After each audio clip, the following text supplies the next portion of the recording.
first lens review, and I don't even know if I'm in focus because we are filming at T1. I even have to put a matte box inside because that lens is so bright. Hey guys, my name is Guillaume and I run a film production business here on the Gold Coast. To be honest with you, I actually filmed the full review last week on my Sony a7S III. Anyway, today we are talking about this, the Speedmaster 35mm prime T1. And then I realized, what's the point of doing a lens review if I'm not even filming with the lens that whole review? So I thought I would start with that. You may see some shots filmed with my other camera and my other lenses because I wanted to show you the lens just for that simple reason. And you can see right now, actually I have to look at my own screen because this is a T1 and I'm filming on the red Komodo. There is no autofocus or any such kind of thing, which means if I move slightly forward and slightly backward, you can tell, and this is to tell you how shallow the depth of field is. The other thing too is I just actually flew back from a trip up in North Queensland where I actually shot a commercial and I brought that lens with me and I got to put that lens to the test on the field in actually some very, very rough conditions. Like you can see on those behind the scenes, it was very dusty. We were dealing with a lot of dust and wind all day long. I love the lens. I've got a lot of very good things to say about this one, and there are as well a few downsides that I'm going to talk about in the video. So let's jump right into it.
This is my first lens review and I have no idea how to do that, so please don't be too hard on me. And the reason why I think it's a cool lens is, first of all, it's an RF lens. So on the Komodo, for example, when you get the Komodo, you get this adapter, the RF to EF adapter, which means I can put EF lenses onto the Komodo, which means when I use that lens, I don't need to use that adapter and I'm actually saving space and weight, which makes the whole setup a bit more compact. Disclaimer, I'm not getting paid by Zhongyi Optics to make that review. They sent me that lens and I have to give it back after this review, unfortunately, because I really like this lens. This is not a scientific review, this is just my personal opinion of the lens, using it during this very short amount of time. First of all, what's T1? I'm going to be a bit more technical just at the beginning of this video. In short, the f-stop is a theoretical value while the t-stop is a measured value. You can get the f-stop of a lens by dividing its focal length by the diameter of the pupil. So let's say your focal length is 50 and your diameter is 25, then you've got an f2.0 lens. On the other hand, the t-stop measurement takes into account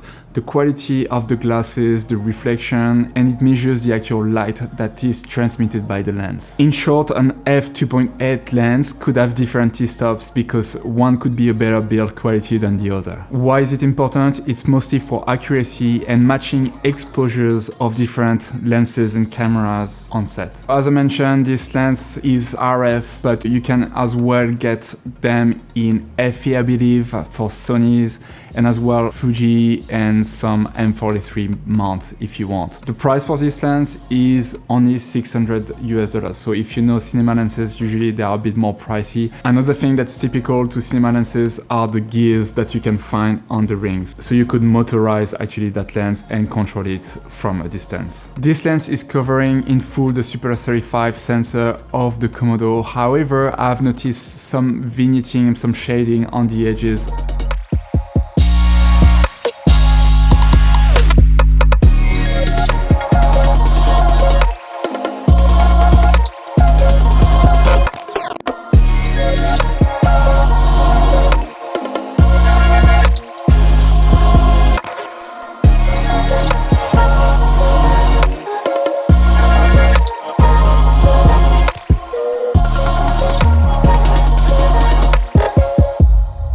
I found that the lens was extremely sharp, especially at T1, despite having some very minor chromatic aberration. The bokeh is beautiful, and the flares, especially on that night shoot that we did. There is definitely a lot of flaring, especially at night when I was filming those buildings.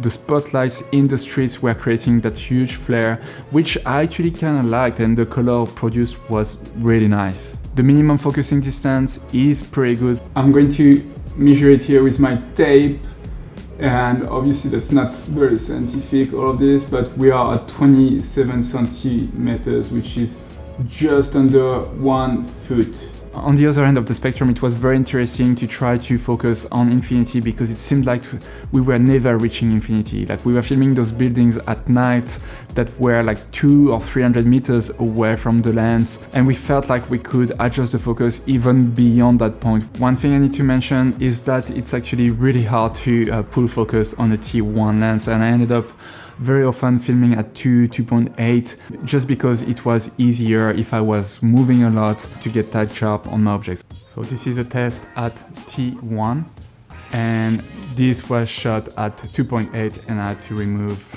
my ND filter. And this is T16, and unfortunately I don't have enough light in this studio to show you what it looks like. So I have to crank up a bit the ISO, but no matter what, I'm clipping, as I can see in the shadows. I've got my light here to 100%, just to give you an idea of the depth of field. Another thing to note, if you are shooting T1 most of the time to get that extra depth of field during daylight, you'll need a very strong ND filter. We were using a 6 to 9 stops ND filter pretty much all the time because that lens is so fast. Another thing I need to mention is that the front diameter of this lens is 77 millimeters and is threaded, which means you can put a circular ND filter or eventually a matte box that screws on onto your lens. Currently, Zhongyi Optics offers 3 focal lengths, a 17mm, a 25 and a 35. I think this lens would be great as part of a kit, for example, with a 50mm or eventually 80mm. However, I really like the 35mm. I think it combines very well with the Komodo and makes it a pretty good minimal setup for shooting handheld, some narrative storytelling. If you want to see more footage shot with that lens, I'm going to link my previous video where we actually put the Komodo on the Ronin2 on the car using that lens. In summary, I really like this lens. It pairs very nicely for handheld shoots with the Komodo and makes it a very good low light kit. However, the amount of vignetting is a bit too much in my opinion. It probably doesn't matter in dark environment like this one in this studio, but it also means that I wouldn't always use that lens, especially when I need a very clean and professional looking image. If you're thinking about buying that lens, please consider using my affiliate link in the description below. Thank you so much for watching, guys. I hope you enjoyed the content. If you did, please leave a comment down below, leave a thumb up. Please consider subscribing and hit the bell button if you enjoy this video and want to see more of those. I'll see you very soon. Cheers.